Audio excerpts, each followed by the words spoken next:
Curry gets free. Curry puts up a three. Bang! Bang! Season is now complete. The Golden State Warriors are the 2015 NBA champions. 6 finals appearances, 4 championships, 2-time league MVP. Dub Nation is nothing short of a dynasty. It's always been a championship or bust for them. But it wasn't always like this. What if I told you that only 3% of GMs in the league believed they were the favorite to win it all in the 2014-2015 NBA season? The one that started it all. At the time, the Warriors were the laughingstock of the NBA. Their last championship was in 1975, before any of the current players on the roster were even born. But in 2007, the Warriors made some noise with the We Believe team led by Monte Ellis and Bron Davis. Barely creeping into the playoffs at the 8th seed, they somehow managed to make history by being the first 8th seed to dethrone the number 1 seed in the Dallas Mavericks. Eventually, they would get bounced out in the second round by the Jazz and would end up as a lottery team for the next couple of years. See, there was little to no space for the Warriors to have any shine in the media, especially when you have teams in the West like the Lakers and the Spurs, who were adding to their dynastic legacy. But that's when the Dubs started to rebuild, when no one was watching. Lining up each acquisition like dominoes, their foundational pieces would start to fall in place. Steph Curry in 2009, Klay Thompson in 2011, and Draymond Green in 2012. But did the Warriors know that these 3 players would indeed be the pieces that would start it all? More on that later. With the trio leading the team to 67 wins in the 2014-15 season, an all-time franchise record, they caught the league by surprise. But it wasn't just because of the record. After all, there are many one-season wonders in the NBA. The Dubs had a 16-game win streak, a 39-2 home record in the regular season, led the NBA in point differential, outscoring their opponents by double digits. They made 800 threes that year, and were the most accurate three-point shooting team in the league. But it didn't just stop with team records. Klay Thompson sets his feet. Klay Thompson triple. Klay Thompson three. Down it. His three. Klay Thompson set the league record for most points in a quarter, scoring 37 in the third against the Kings, finishing off with 9 threes and a total of 52 points that game. And of course, who can forget Curry? Curry won his first MVP that season. So what better way to cap off a magical season than to win a ring? That's exactly what the Warriors needed to prove the doubters wrong. Because after all, not so long ago, there was a point in time when this team might have never existed together. Even though the trio was assembled, there were still looming questions about each player. How do we handle Steph's injuries? Do we stick with Monte Ellis or Klay Thompson? Should Draymond even start or get traded? Even the front office was shaken up. Wanting to change the culture in Golden State, owner Joe Lacob hired Bob Myers in April 14, 2011, as a GM who grew up in Oakland and as a Warriors fan. A couple months later, he selected Klay Thompson with the 11th pick in the 2011 draft, which wasn't as receptive given Golden State already had a bona fide backcourt with Monte Ellis and Steph Curry. But fast forward to 2012, Curry's ankles were still giving out, and he only played 26 games in the 2011-2012 season. Meanwhile, Ellis was still balling out, averaging more than 20 points a game. Now came a decision where Golden State had to choose either Curry or Ellis. If not for Curry's ankles giving out, he might have become a Milwaukee Buck. As Curry's trade value went down after the injury, which scared the Bucks opted in to trade for Monte Ellis and Udoh instead in exchange for Andrew Bogut, a key piece in the Dubs' first title run. But the 2012 draft would be where the Warriors made key moves to finish crafting their master team, selecting Harrison Barnes at the 7th pick, Draymond Green at 35, and Festus Ezeli at 30. But the key piece remained, Steph Curry. It was the beginning of the 2012-2013 season, and he had just sprained his ankle 12 days earlier, and had already underwent 2 arthroscopic surgeries. Meyer took the bet on Curry, offering a 4-year, $44 million extension. Obviously, Meyer's bet paid off, and it only took him 2 years to see that come into fruition. Curry. Double team. Bang! The Warriors secured the number 1 seed in the West, but still had a lot to prove, as this was the first go-around where all eyes were on them. They faced the Pelicans in the first round, asserting their dominance early with a major win in overtime. For Golden State, Curry's got it. And Curry will let it go. The three comes up short. Offensive rebound. Curry again. And Curry hits a three! Eventually sweeping them 4-0. The next round would prove to be a better test, with the Memphis Grizzlies led by Mike Conley, Zach Rudolph, and Tony Allen. They were a 55-win team and had the third best defensive rating in the league.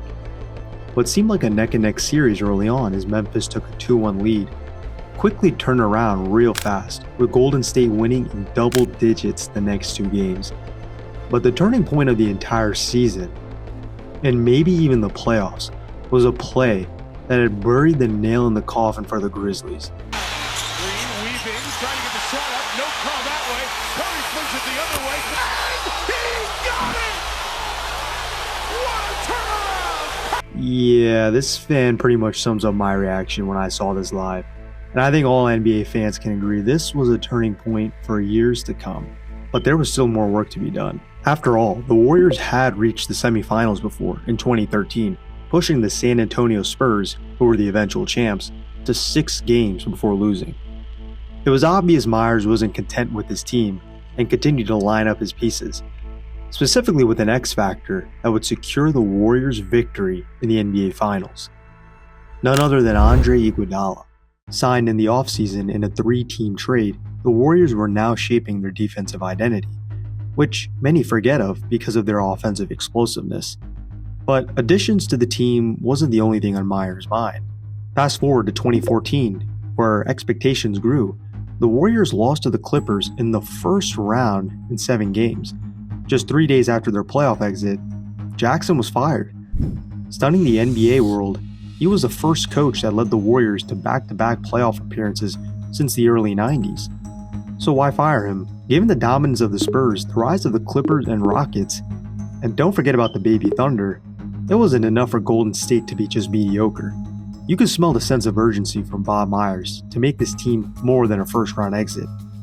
If Bob Myers wasn't already known for making big bets, this was the second. Hiring first-time head coach Steve Kerr.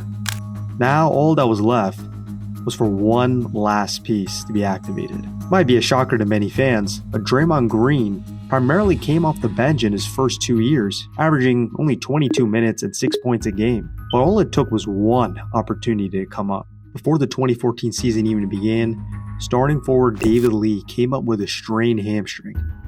Now Kerr was left with no choice but to insert Green in the starting lineup, and, well, you know the rest.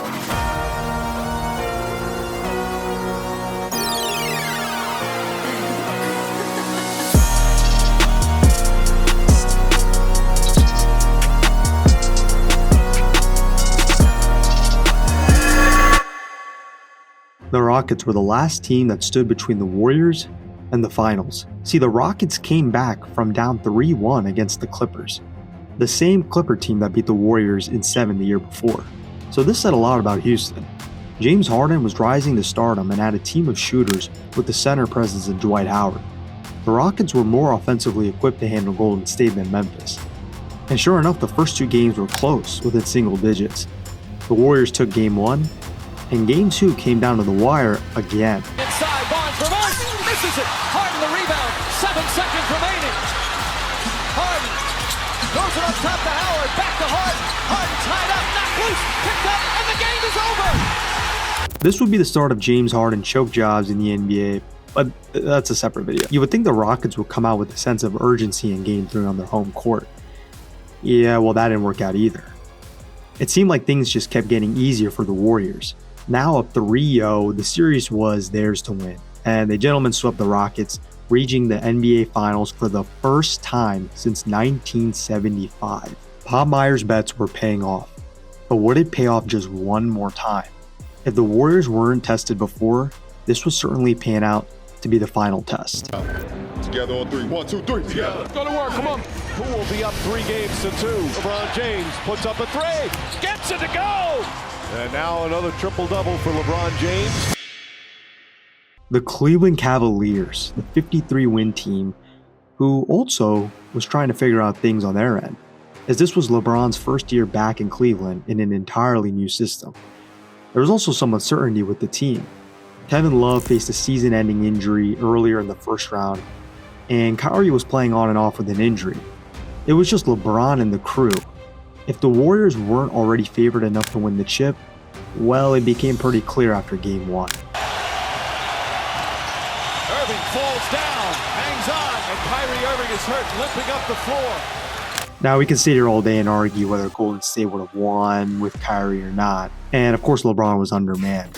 But there was a point in the series that shifted the pressure to the Warriors.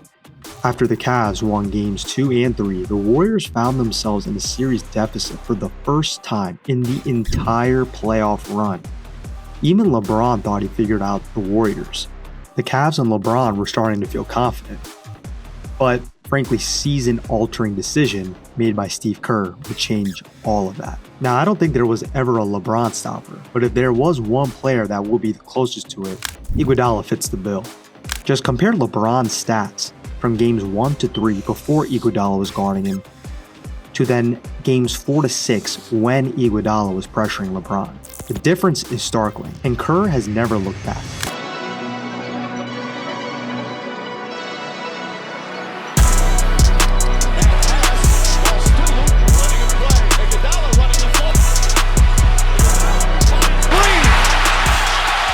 The Warriors would cap off their magical season by winning the next 3 games with near double-digit leads.